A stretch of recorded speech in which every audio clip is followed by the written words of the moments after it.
Assalamualaikum warahmatullahi wabarakatuh. Selamat pagi kepada Ibu Sarifah Nurbaiti, SPDI MPDI, selaku dosen pengampu mata kuliah Pendidikan Agama Islam, dan teman-teman Teknik Informatika B. Perkenalkan, nama saya Abdurrahman Wahid dengan NPM 21150611014.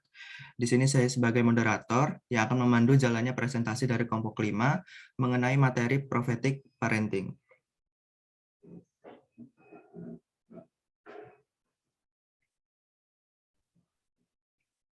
Baik, boleh di next.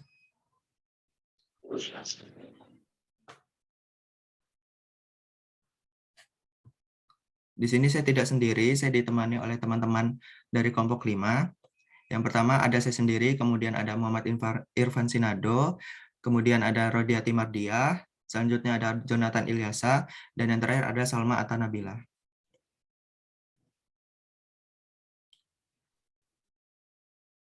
Sebelum kami memulai presentasi, kami akan membacakan ayat-ayat suci Al-Quran. Pembacaan akan dimulai dari saya terlebih dahulu.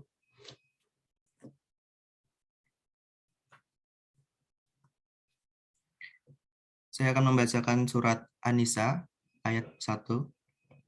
A'udzubillahi minasyaitonirrajim. Bismillahirrahmanirrahim. Ya ayuhan nasu taqu rabbakumul ladzi khalaqakum min nafsin wahidatin wa khalaqa minha zawjaha wa bassa minhuma rijalan katsiran wan nisaa. Wattaqullaha allazi tasaaluna bihi wal arham. Innallaha kana 'alaikum raqibah. Artinya, wahai manusia, bertakwalah kepada manusia. Wahai manusia, bertakwalah kepada Tuhanmu yang telah menciptakan kamu dari diri yang satu dan menciptakan pasangannya dari dirinya. Dan dari keduanya Allah memperkembangbiakan laki-laki dan perempuan yang banyak. Bertakwalah kepada Allah yang dengan namanya kamu saling meminta dan peliharalah hubungan kekeluargaan. Sesungguhnya Allah selalu menjaga dan mengawasimu. Baik, selanjutnya akan dilanjutkan oleh Muhammad Irfan Sinado. Kepada Irfan dipersilakan. Baik, terima kasih. Sebelumnya saya akan membacakan surat Ar-Rum ayat 21.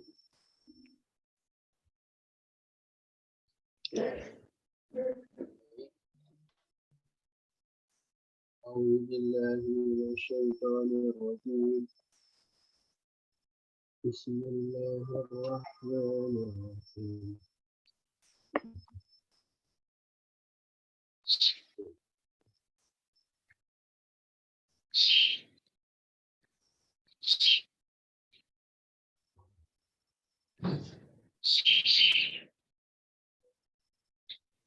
Baik, saya akan ulang.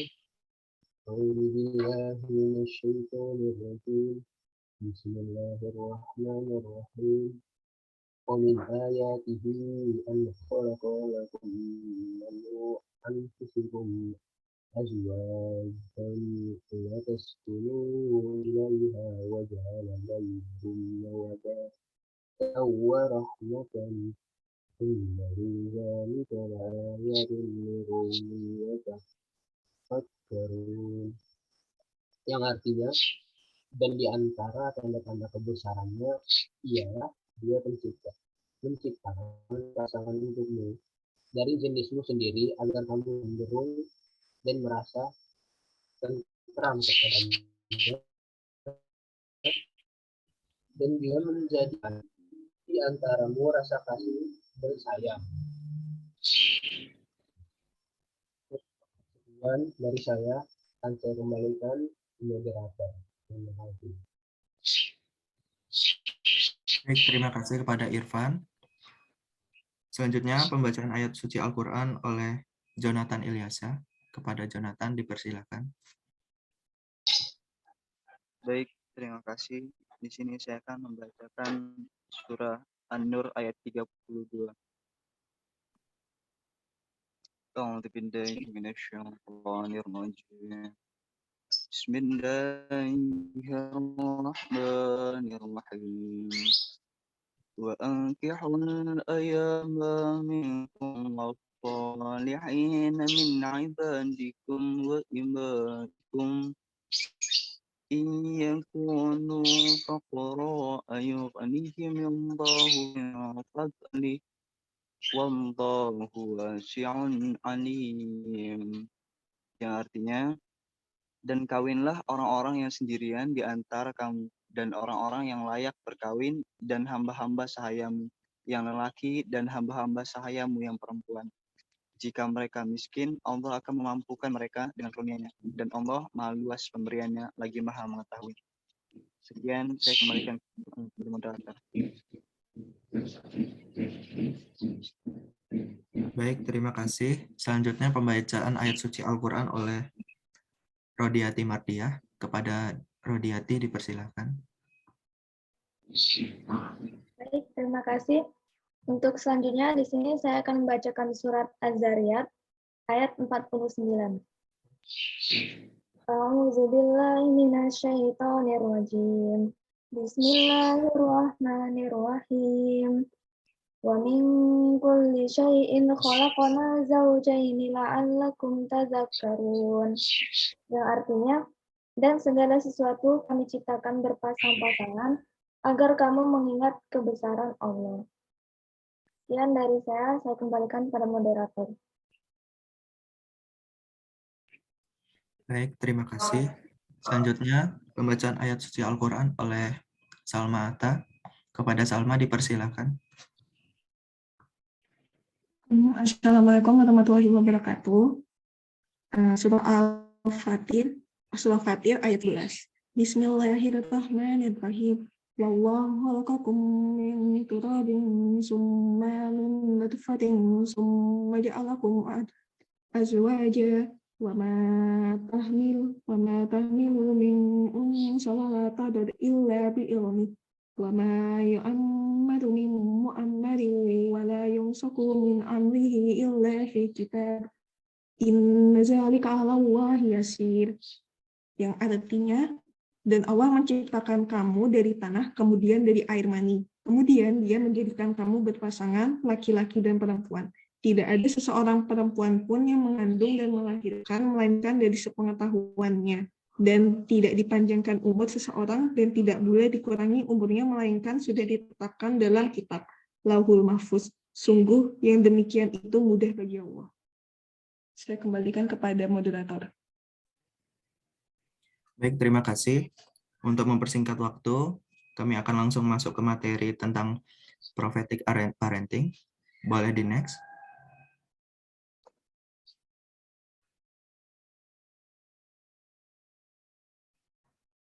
Prophetic parenting. Prophetic atau dalam bahasa lain prophetic yang maksudnya, baik saya ulangi, prophetic atau dalam bahasa lain prophetic maksudnya adalah berkenaan dengan kenabian atau ramalan yang dicontohkan dalam kehidupannya. Orang tua di sini tidak hanya mempunyai tugas dan fungsi mengajar, memberikan ilmu pengetahuan, atau mendidik, melainkan lebih dari itu, yaitu sebagai pembimbing dan pembina dalam kehidupan sehari-hari atas didikan kepada anak-anaknya. Kemuliaan yang dimiliki seorang orang tua dilihat dari peran dan fungsinya sebagai penentu arah generasi bangsa dan agama, terutama dalam konteks pendidikan Islam, seperti yang dicontohkan oleh Rasulullah SAW dalam kehidupan sehari-harinya dan dalam berperilaku serta mendidik.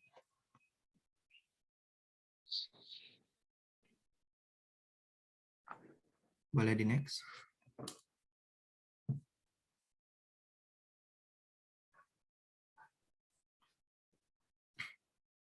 Penanaman akidah dalam keluarga.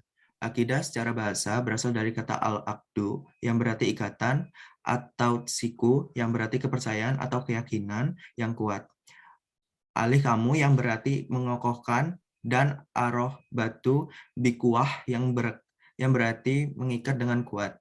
Sedangkan menurut istilah, akidah adalah iman pasti dan teguh dengan tidak ada sedikit pun keraguan bagi yang meyakininya.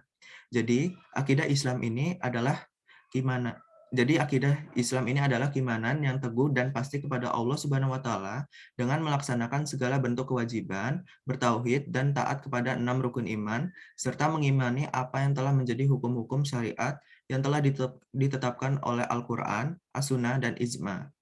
Dalam keluarga, yaitu lingkungan terutama pada anak, peran orang tua memiliki pengaruh yang sangat besar dan tanggung jawab membimbing anak-anaknya, serta menanamkan nilai-nilai akidah menjadi dasar penentu bagi kelangsungan kehidupan selanjutnya. Next.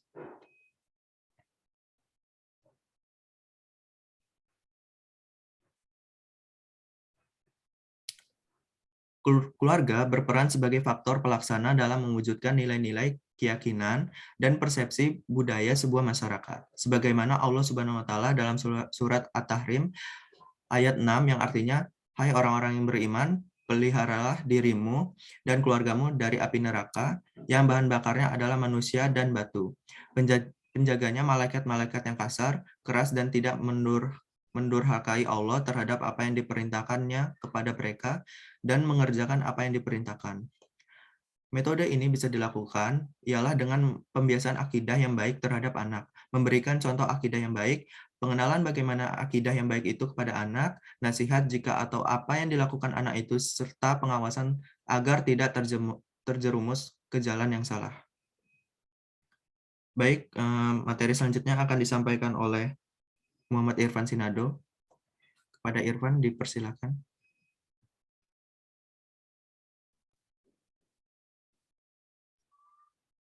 Baik, terima kasih.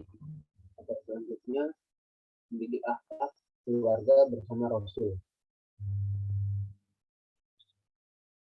Yang pertama, akhlak berasal dari bahasa Arab, dari kata khuluq yang berarti tingkah laku, tabiat atau perangai. Secara istilah, hal merupakan sifat yang dimiliki seseorang, sehingga maka dan biasanya akan tercermin dari perilaku orang tersebut. Kata sendiri telah disebutkan dalam Quran surat ayat 46 yang artinya sesungguhnya kami telah mensucikan mereka dengan menganugerahkan kepada mereka akhlak yang tinggi. Oke, next slide.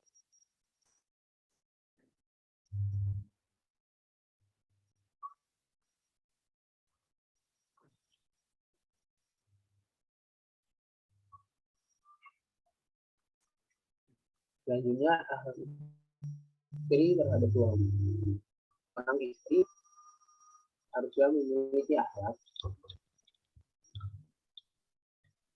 yang baik dan ketataan terhadap suaminya sebagaimana yang telah diterapkan oleh istri Rasulullah. Al-Imam Al-Ghazali menjelaskan dalam kitabnya yang berjudul Al-Adab Fiddin dalam Majmu'ah Syail Al-Imam Al-Ghazali tentang adab istri terhadap suami sebagai berikut. Yang pertama, setelah merasa malu. Yang kedua, tidak mengadakan debat, senantiasa taat atau tergantung dia menjaga suami sedang bicara, tidak berkhianat dalam menjaga hak suami, menjaga badan dan mulut berbau harum, memuliakan kerabat dan keluarga suami. Orang-orang Israel suami memiliki keutamaan, manfaat tersendiri, seperti yang telah dilakukan oleh Muhajir bahwa Rasulullah SAW berkata, jika seorang istri tidak menyakiti hati suaminya di dunia, maka dia akan menjadi bidadarinya, selalu menjadi istrinya di surga nanti.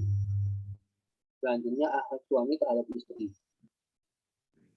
Bukan hanya seorang istri yang harus memiliki akhlak yang baik, namun suami juga memiliki akhlak yang baik terhadap istrinya.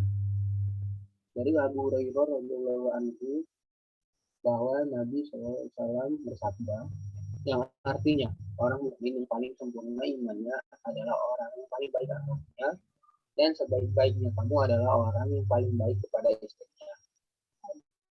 At-Tirmidzi, Ahmad, dan Ibnu Hibban. Dalam hadis ini telah dikatakan bahwa laki-laki yang paling baik adalah mereka yang memperlakukan istrinya dengan baik. Berikut akhlak mulia seorang suami terhadap istri seperti mana yang telah dilakukan oleh Rasulullah SAW. Yang pertama, ngobrol dengan istri, sebelum pergi memberikan tufin kepada istri, membantu kita dalam rumah tangga, tidak bosan kepadanya, tidak bosan menasehatinya, tidak pernah memukul istri. Baik, yang baik.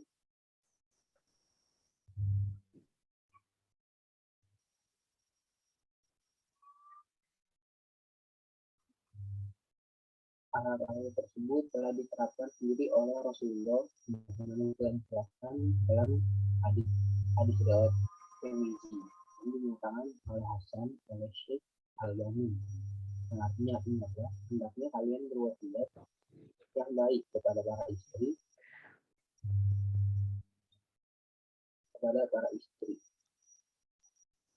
Baik,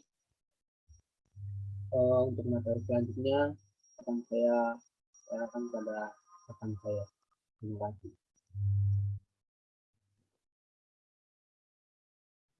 Baik, terima kasih kepada Irfan yang sudah menyampaikan materinya. Materi selanjutnya akan disampaikan oleh Jonathan. Kepada Jonathan dipersilakan.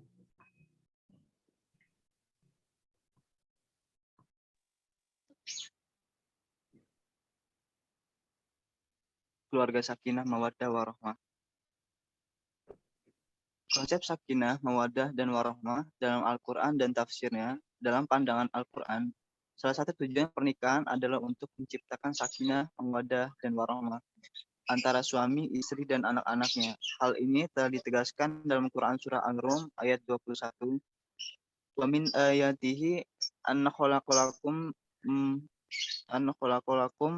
man anfusikum azwajan lataskunu ilaiha wa ja'ala bainakum mawaddata wa rahmatan inna fi dzalika laayatin liqaumin yatafakkarun. Ya, artinya, dan di antara tanda-tanda kekuasaannya ialah dia menciptakan untuknya istri-istri dan jenismu sendiri, supaya kamu cenderung dan merasa tentram kepadanya, dan dijadikannya di antaramu rasa kasih sayang. Sesungguhnya pada yang demikian itu benar-benar terdapat tanda-tanda bagi kaum yang berpikir. Dalam Quran Surah Ar-Rum ayat 21, Allah menetapkan ketentuan-ketentuan hidup suami istri untuk mencapai kebahagiaan hidup, ketentraman jiwa, dan kerukunan hidup berumah tangga.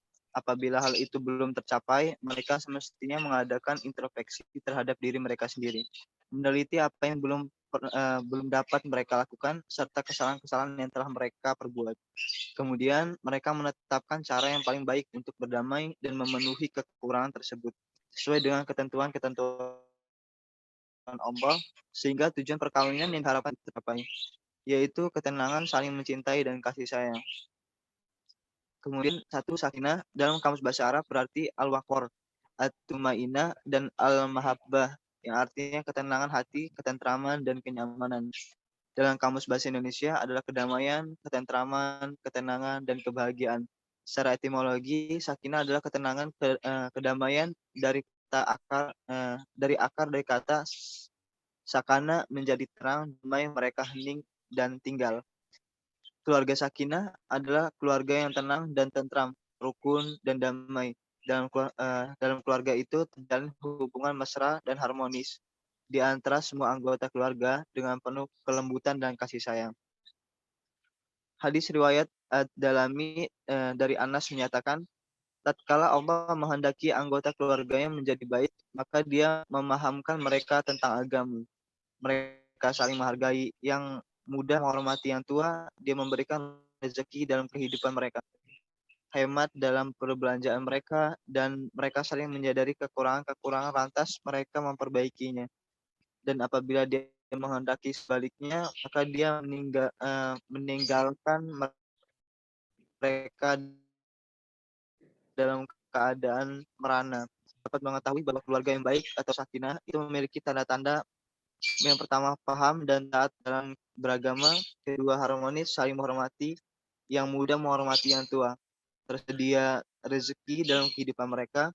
Sederhana atau hemat dalam perbelanjaan mereka. Saling menyadari kekurangan masing-masing dan kemudian mereka memperbaikinya.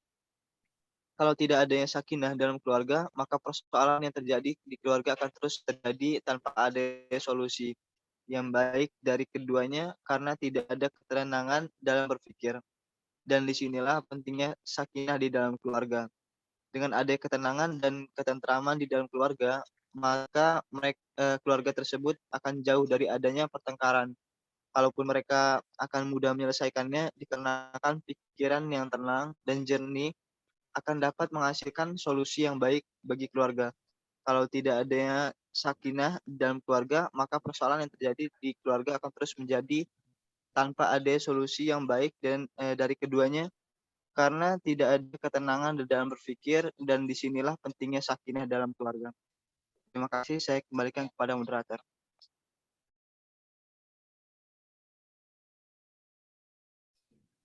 Baik, terima kasih. Mungkin selanjutnya akan disampaikan oleh Rodia Timardiah. Kepada Rodia, dipersilakan.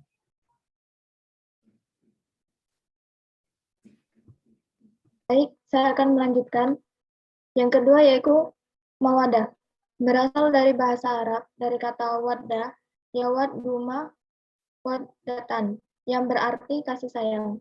Keluarga mawadah itu adalah keluarga yang hidup dalam suasana kasih mengasihi, saling membutuhkan, hormat menghormati antara satu dengan yang lain. Dengan adanya mawadah, pasti akan menumbuhkan rumah tangga yang penuh cinta dan kasih sayang. Yang ketiga yaitu warahmah. Berasal dari bahasa Arab, dari kata rohima yarhamu rohmah, yang berarti mengasihi atau menaruh kasihan. Keluarga rahmah adalah keluarga yang hubungan antar sesama anggota keluarga tersebut saling menyayangi, mencintai, sehingga kehidupan keluarga tersebut diliputi oleh rasa kasih sayang. Faktor-faktor yang mempengaruhi keluarga sakinah, mawaddah, warahmah.